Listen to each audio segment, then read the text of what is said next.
कोई जनता का सर्वे आया, जनता का सर्वे है 400 पार। बेरोजगार पड़े नौजवान से है, मरते हुए किसान से है, और ये आग है चूल्हे की रोटियां पकाती है। अच्छा, ये रोटियां पकाने वाली आग है और इसको बुझाया नहीं जा सकता। एक बात बताए हैं कि भारतीय जनता पार्टी डर रही है जी। जब दावा कर रही है कि 400 पार इस बार हम लोग जा रहे हैं, तो केजरीवाल से क्यों डर जाएगी भाई? आखिर दिल्ली में वो तो पूरे देश में कह रहे हैं कि हमारी जो है कि इस बार जो है कि लोकसभा भारतीय जनता पार्टी 400 पार जा रही है, तो सिर्फ दिल्ली के मुखिया केजरीवाल को क्यों उठाकर और ईडी के छापे मरवाकर जेल में भिजवाया? बहुत सटीक प्रश्न आपने किया और आपके मंच से मैं पूरे देश के सामने इस बात को रखना चाहूंगा कि केवल और केवल केजरीवाल जी की ये पार्टी है जो 2015 के इलेक्शन से लगातार जीत रही है। अच्छा। सबसे लगातार अगर डर किसी को बना है भाजपा को, तो केजरीवाल से बना है, आम आदमी पार्टी से बना है। कारण क्यों?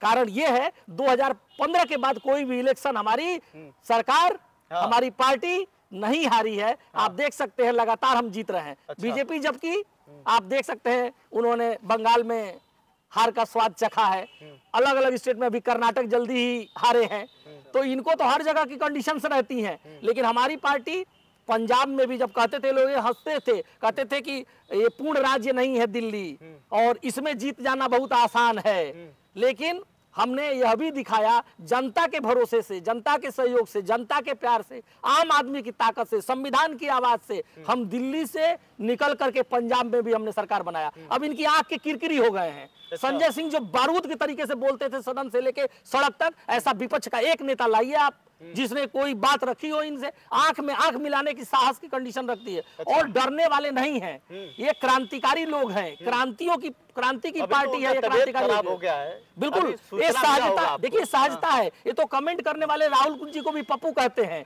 तबीयत भी खराब होती है। एक सच्चे इंसान को, अगर व्यक्ति को, बेदाग छवि वाले को उठा के आप जेल में डालेंगे, उसको आप उसकी छवि को धूमिल करेंगे, तो उसकी तबीयत खराब होगी। ये आम आदमी है, बीजेपी वाले लोग नहीं है। ये केजरीवाल का डर है, डर सता रहा है, इसीलिए जो है कि तबीयत खराब हो गया है। अब एकदम दिमाग से वो पागल हो गए हैं। डर सताने पर 9 बार न सम्मन में गए हैं। 9 बार सम्मन मिला है, 9 बार मिला। डर लगता ना इनसे, ये देश के सरकार चला रहे हैं, अगर इनसे डर रहता तो पहले सम्मन में भी हालत खराब हो जाती। कई नेता दल बदल लेते हैं एक सम्मन पर, ये 9 सम्मन पर ये केजरीवाल डिगे नहीं। अंततः जो संविधान की मर्यादा थी, संविधान की लाज रखने के लिए इन्होंने इस चीज को चुना। ठीक है, अगर आपको लगता है कि जेल ही एक रास्ता बचा है तो हम जेल जाने के लिए तैयार हैं, जब संविधान से भी और जब न्यायपालिका से भी उनको लाभ नहीं मिला तो। और तब भी चल रहा है देश, और हम अपने उद्देश्य से कभी न भटके हैं न कभी भटकेंगे। कहते हैं मंदिर की बात हो, शिवालों की बात हो, लेकिन जनता भूखी है, पहले निवालों की बात हो। क्या बात है, ये निवाले जरूरी हैं। और हमारे नींद को दिक्कत न भजन से है न अजान से है, लेकिन बेरोजगार पड़े नौजवान से है, मरते हुए किसान से है। और ये आग जलती रहेगी। ये वो आग नहीं है जो घरों को जलाती है।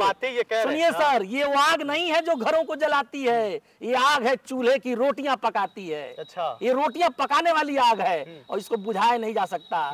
और ना इसमें तपिश है और ना ये पहचान मिटाती है, ना इसमें तपिश है ना ये पहचान मिटाती है। ये आग है मसाल की, रास्ता दिखाती है। ये आग है मसाल की, रास्ता दिखाती है। और सब केजरीवाल हैं। हम लोग कैंपेन चला रहे हैं, पूरे देश में कैंपेन चल रहा है। आप देखिए राष्ट्रीय मीडिया में, मैं हूँ केजरीवाल, हम है केजरीवाल, सब केजरीवाल हैं। वो तो कह रहे हैं कि केजरीवाल के पार्टी के लोग ही केजरीवाल का नाम ले रहे हैं। भाई विपक्षी और 400 पार जब खुद 400 पार किसने कहा? कोई जनता का सर्वे आया, जनता का सर्वे है, 400 पार जनता का सर्वे है। अरे आंख का पानी सूख गया है, प्रधानमंत्री और गृह मंत्री अपने मुंह से बोल रहे हैं हम 400 पार 400 पार। ये नहीं दुनिया देख रही है, यह भी तो आकलन हो रहा है। कौन सा सर्वे हो गया? कौन सी जनता ने ये दे दिया है कंडीशन? कहां से जनादेश आ गया? चुनाव से पहले कहां से आकलन आ गया? कौन सी उन्होंने कमेटी बैठाई थी? एक सवाल बस ये रहेगा कि क्या आप मानते हैं कि केजरीवाल ने घोटाला किया? बिल्कुल नहीं, और वो सत्य स्पष्ट हो जाएगा, वो स्पष्ट होगा। यह पार्टी ही भ्रष्टाचार के खिलाफ के लिए बनी है। और जिस तरीके से केवल बनी है, ये आम आदमी पार्टी जो है, ये भ्रष्टाचार और भ्रष्टाचारियों के खिलाफ के लिए ही आंदोलन करके आपके सामने बनी थी। आपको पता है 2015 में पहला इलेक्शन लड़ी पार्टी, 14 में हमारे नेता केजरीवाल जी गए और मोदी जी के खिलाफ बनारस में इलेक्शन उन्होंने लड़ा और 2 लाख से ऊपर मत प्राप्त किए, जनता का विश्वास हासिल हुआ और 2015 में जनता के विश्वास से ही दिल्ली में सरकार बनी।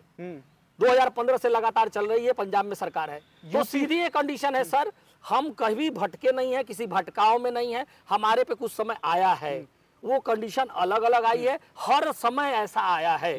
राम भी जब लड़े थे तो निर्वासित थे, वो कमजोर थे, वो आम आदमी थे, और जो रावण था वो अहंकारी था, उसको ये अहंकार था कि हमारे इतने सूबे में सरकार है, इतने लोगों को हमने कैद में डाला हुआ है।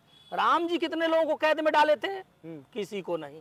अच्छा। रावण कितने को कैद में डाला था? देवी देवताओं तक को कैद में डाल रखा था। अच्छा। पानी वरुण अग्नि, रावण कौन है? बस ये बताइए, रावण जिसके अंदर अहंकार है। अगर आपके अंदर अहंकार आ गया, मेरे अंदर अहंकार आ गया, तो हमारे अंदर ही रावण प्रतिष्ठित हो गया। रावण कौन है यहाँ खुलासा कर दीजिए। जिसके अंदर अहंकार आ गया है कि मेरे सामने कोई नहीं, जो संविधान को संविधान नहीं समझता है, देश को देश नहीं समझता है, वह व्यक्ति रावण ही हो सकता है। और जिसके अंदर अहंकार आ गया वो रावण है। बस अब जातियों पे चुनाव हो रहे हैं, लोकसभा चुनाव जातियों को लेकर ज्यादातर हो रहे हैं, हर जातियों को टिकट दिया जा रहा है। लेकिन पहले हम एक बार आपके मुख से जानना चाहेंगे, आपका क्या नाम है ये बताइए पहले। जी, फिर एक बार दोबारा पूछ रहा। मेरा नाम प्रोफेसर राम प्रसाद तिवारी है। तिवारी जी हैं। तिवारी जी, अक्सर कहा जाता है कि तिलक तराजू और तलवार, अब तिवारी होकर आप इस तरह आम आदमी पार्टी का सपोर्ट करेंगे। ठीक है, आप पार्टी में हैं, लेकिन आपको सपोर्ट भारतीय जनता पार्टी को करना चाहिए, क्योंकि भारतीय जनता पार्टी आपको सदियों से लेकर आ रही है। और जो भारतीय जनता पार्टी आपकी बिरादरी के लोगों के लिए की है, जो तिवारी के लिए की है, जो ब्राह्मणों के लिए की है, वो आम आदमी पार्टी नहीं कर पाएगी। आपको पता है कि नहीं पता है? बहुत अच्छी जानकारी हमको। 95 से हम सामाजिक जीवन में है और आपका प्रश्न जो है उसका मैं उत्तर देना चाहूंगा।